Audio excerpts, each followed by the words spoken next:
agora nós vamos falar sobre os 12 segredos de Jesus.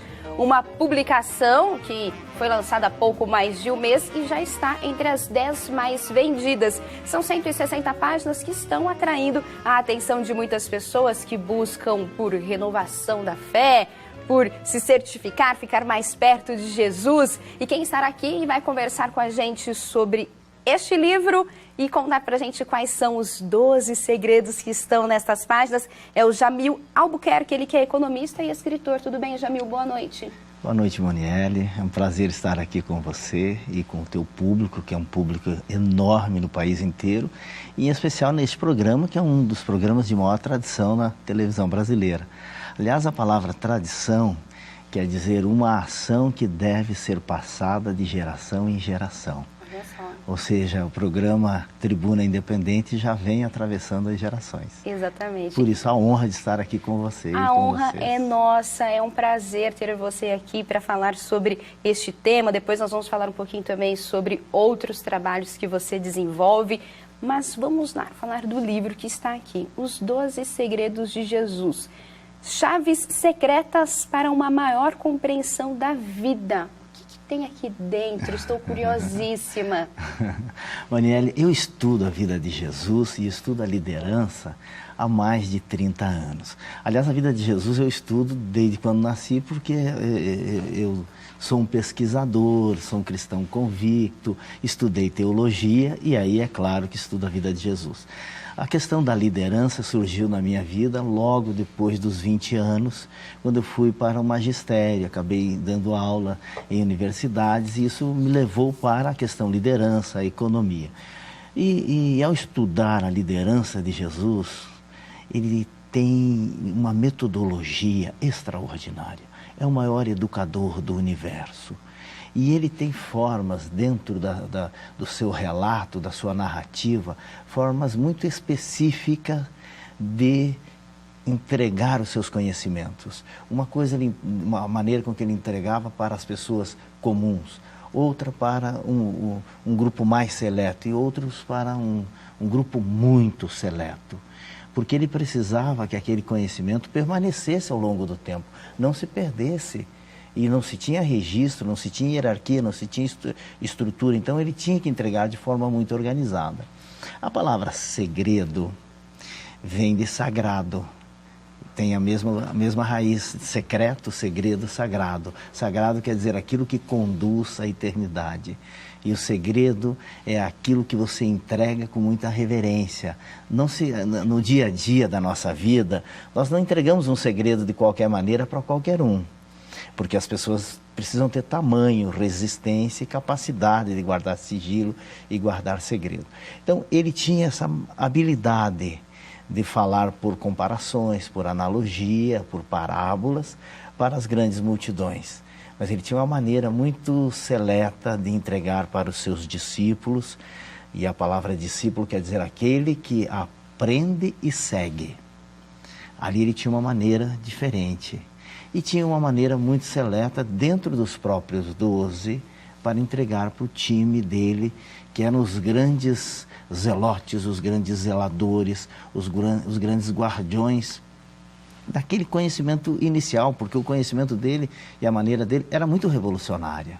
Então ele precisou estruturar isso. Estudando isso, eu falei, puxa, aqui tem um tesouro enorme, junto com um grande pesquisador, que é Robson Rodovalho, Sim. que é um físico quântico, sociólogo, um homem da vida pública, um gigante. Sim. Então, juntos nós começamos a organizar isso.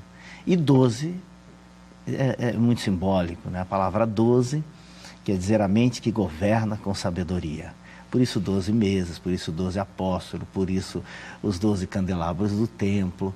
Então, essa maneira de entregar com sabedoria é o resultado de uma pesquisa de mais de 10 anos. Isso que eu ia te perguntar, quanto tempo que foi tudo isso para vocês descobrirem? Tudo começou vocês dois juntos, ou vocês começaram os estudos juntos, ou foi ao passar dos anos, ele começou um pedacinho, depois foi vocês conversaram e decidiram juntar? Como que foi essa parceria? O bispo Rodovalho é um homem gigante, é um cristão pesquisador e um dos maiores homens desse planeta, eu diria, porque ele conseguiu unir ciência e fé de uma forma extraordinária. quando eu o conheci em 2010, a conversa foi tão forte porque ele falava de física quântica e religião. E eu disse, olha, parece que eu encontro, bispo, dentro da Bíblia Sagrada, segredos, mistérios, e eu gostaria de compartilhar. E aí nos encontramos e começamos a compartilhar o que eu tinha de pesquisa, apresentei a ele, e ele disse, olha, e ainda tem mais isso, tem mais isso, tem mais isso. E começamos a juntar este material. Nos encontrávamos com uma certa regularidade, a cada 3, 4 meses, e depois, claro, hoje em dia por e-mail, por toda essa habilidade que se tem, facilidade de se comunicar, fomos juntando isso.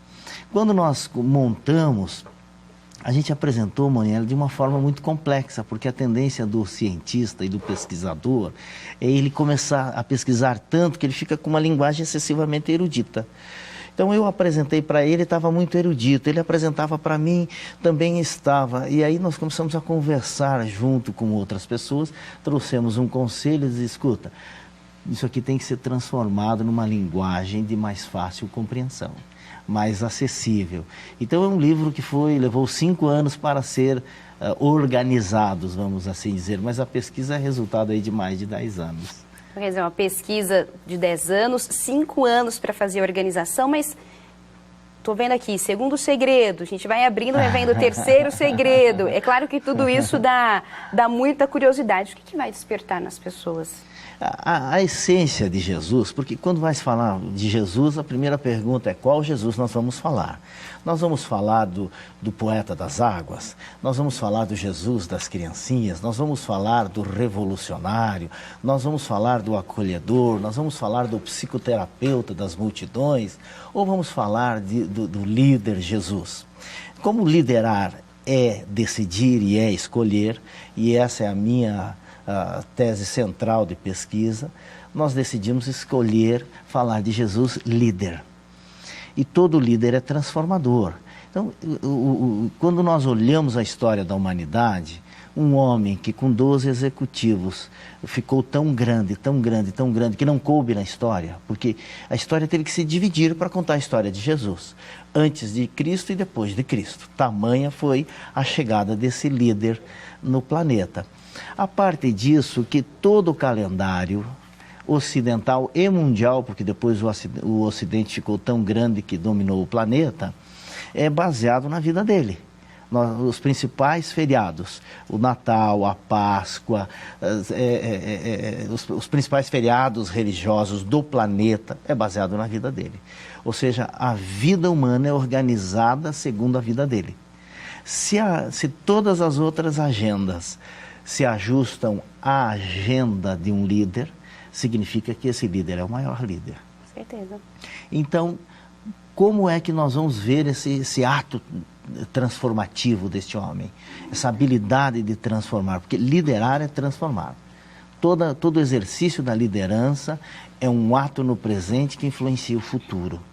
E nesse processo transformador, nós começamos a catalogar o que de fato poderia servir 20 séculos depois, porque, Monielle, a história de Jesus é uma história que merece ser lida, relida, reescrita, recontada, com linguagens de cada geração, para que cada geração vá absorvendo essa mensagem maravilhosa de esperança, de solidariedade, de assertividade, de direção, de competência. A gente começa a olhar isso e diz, uau, que coisa mais linda, que líder fenomenal e transcendental que é Jesus Cristo. Então foi em cima disso que nós organizamos esses postulados. Você está falando dessa questão toda, dessa organização que vocês fizeram. Eu estava aqui folheando o livro, enquanto isso, e vi que vocês propõem ações práticas. É isso mesmo, não basta falar, vocês falam. Peraí, faça isso. Como que funciona essa questão das ações práticas? Como é que traduz tudo isso da luz aqui para a matéria, aqui para o barro, para o dia a dia? Porque, em essência, assim, o conhecimento é uma era consolidada. A era do conhecimento está consolidada. Nós hoje temos acesso a conhecimento para qualquer coisa. Se quiser fazer uma bomba atômica, entra lá na internet e se descobre. A questão é como fazer isso virar prática e aplicar o conhecimento. Então, ok, todo esse conhecimento maravilhoso de Jesus Cristo, como é que se aplica isso no dia a dia? Como é que alguém que tem que pagar as contas, como é que alguém que está pressionado pelos impostos, como é que alguém que está sentindo o vento na cara da crise, como é que alguém que tem que lidar com a existência, como é que traduz tudo isso em ações práticas, em passos focados de realização? Então nós nos reunimos, eu e o bispo, no sentido de organizar isso, de fazer isso virar uma prática. Quer dizer, não basta falar sobre isso, vamos lá, vamos ensiná-los. Vamos aplicá-los. Exatamente, isso é muito bom. E o nosso repórter Luiz Henrique Casoni tem uma participação. Tudo bem, Luiz? Pois é, Monielle, quero fazer uma perguntinha aí para o Jamil. Em um dos segredos do livro, ele fala sobre aceitação da missão, fala também sobre autoaprendizado e busca do equilíbrio. Queria perguntar para ele como que a gente observa isso no exemplo dado por Jesus. Excelente pergunta. O ser humano só fica poderoso na Terra, porque esse é um sonho que todos nós temos. Como é que eu me torno forte, tão forte a ponto de me sentir poderoso? O ser humano só fica poderoso na Terra quando ele descobre a sua missão. O dia que ele encontra a sua missão, ele fica muito forte, mas muito forte mesmo. O que quer dizer missão? Qual é a mensagem central que eu vou deixar na minha existência? Qual é essa mensagem que eu vou escrever? Como é que você resume isso? É naquela frase na nossa lápide.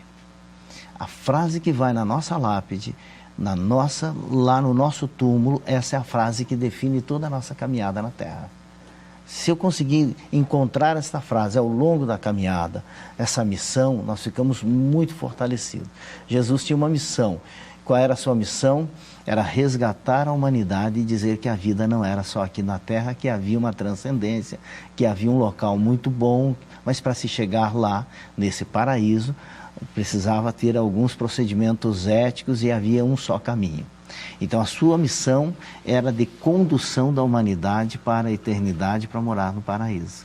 Nós, seres humanos, que somos caminhantes e que estamos aqui na Terra para crescer, para nos aprimorarmos, quando nós descobrimos e aceitamos a nossa missão, nós começamos a caminhar com muita força e ficamos muito mais fortes diante de qualquer vicissitude que apareça. Ou seja, não é qualquer ventinho que me torna alguém refém de qualquer situação. Então, descobrir a missão faz com que a gente fique forte. Olha, chegou uma mensagem aqui da Débora de Rio Pomba, Minas Gerais. Ela está dizendo o seguinte, que ela está adorou a indicação do livro, porque para ela Jesus é realmente tudo e está achando tudo fenomenal. Está mandando os parabéns para você e também para o bispo, que conseguiram compilar tudo isso, né, em 12 segredos. Você também é instrutor de Mastermind, é assim que fala? Isso mesmo. O que é o Mastermind? O Mastermind, ele é uma teoria que vem sendo estudado pelos americanos há mais de 200 anos. A palavra Mastermind quer dizer mente mestra, mente matriz, mas que foi apresentado ao mundo como forma de desenvolvimento e de criação de resultado por um jornalista chamado Napoleão Hill. Então eu sou presidente desta fundação aqui na língua portuguesa e somos filiados a uma fundação americana, a Fundação Napoleão Hill. Quando o Dr. Napoleão Hill conheceu essa tese do Mastermind, que remonta à fundação dos Estados Unidos da América, quando 56 homens que dirigiam as 13 colônias na América, filiados à Inglaterra, resolveram formar um país independente. Eles criaram um conceito, que iriam fazer um país tão belo quanto Atenas e tão grande quanto Roma. Por isso eles construíram Washington tão bonito quanto Atenas, Nova York tão grande quanto Roma. E eles firmaram 2 pilares. Para isso acontecer, liberdade e oportunidade. Este compromisso de liberdade e oportunidade eles chamaram de a mente mestra, ou Mastermind. Depois, quando isso chegou para Napoleão Hill, ele percebeu que as pessoas triunfadoras, aquelas pessoas que tinham uma vida acima da média, eram pessoas que sabiam construir a Mastermind, ou seja, a mente mestra em suas vidas, em seu entorno. E ele pesquisou 20 anos quais os comportamentos que vinculavam as pessoas que tinham uma vida acima da mediocridade, acima da média. e ele batizou esta metodologia de um Mastermind. Então, nós somos herdeiros de Napoleão Hill, desta fundação e desta metodologia. Estamos em 21 estados brasileiros, estamos em Portugal, no país inteiro em Portugal, estamos também online na Angola, na África, em Moçambique. Então, na língua portuguesa, são os 8 países, nós estamos conduzindo os destinos do Mastermind. Mas somos em mais de 140 instrutores Mastermind no Brasil. Perfeito. Por que eu estou te perguntando sobre isso? O Mastermind tem alguma ligação com Jesus? Jesus, de certa forma, estava ali, talvez mesmo sem saber, né, neste movimento? Toda fonte de pesquisa do Mastermind é baseada num versículo bíblico que está em Mateus, no capítulo 18 e no verso 18, onde ele diz assim: onde houver dois ou três em espírito de concordância, ou seja, tudo que for concordado na terra será concordado no céu, e esta é a chave do universo, essa é a chave do céu. Então, Napoleão Hill perguntou ao homem que contou essa história para ele, americana, perguntou, mas de onde surgiu este conceito? Porque foi um pensador que escreveu sobre Mastermind, foi um pensador inglês. Ele disse o conceito de liberdade e oportunidade. Esse conceito de concordância nasceu na Bíblia Sagrada. Porque todos os Estados Unidos da América é muito inspirado na Bíblia Sagrada. E esse conceito veio e transformou-se numa metodologia de formação de líderes muito tempo depois, em 1908, mas isso surgiu lá em 1796, que foi a independência americana. E hoje, com mais de 100 anos, toda a metodologia é inspirada nesse conceito de compromissos assumidos e bem definidos, formando a mente mestra. Jamil, muito obrigada por sua participação aqui no Tribuna Independente. Está aqui o livro, vamos mostrar mais uma vez, Os 12 Segredos de Jesus. Já está à venda, né? Já está em venda em todas as livrarias do país, por isso é que ele acabou, a distribuição acabou levando ele para os 10 mais vendidos da Veja, que é aí uma vitrine muito grande. É fácil encontrar nas livrarias. Na internet também é fácil de achar, já dei uma busca, eu vi que na internet é facinho de encontrar. Muito obrigada, viu, Jamil? Uma boa noite e uma ótima semana para você. Obrigado por ter vindo aqui falar um pouquinho sobre os 12 segredos de Jesus. Foi um prazer e uma honra falar com você e falar com o seu público maravilhoso e falar nessa televisão tão respeitada que é a Rede Vida.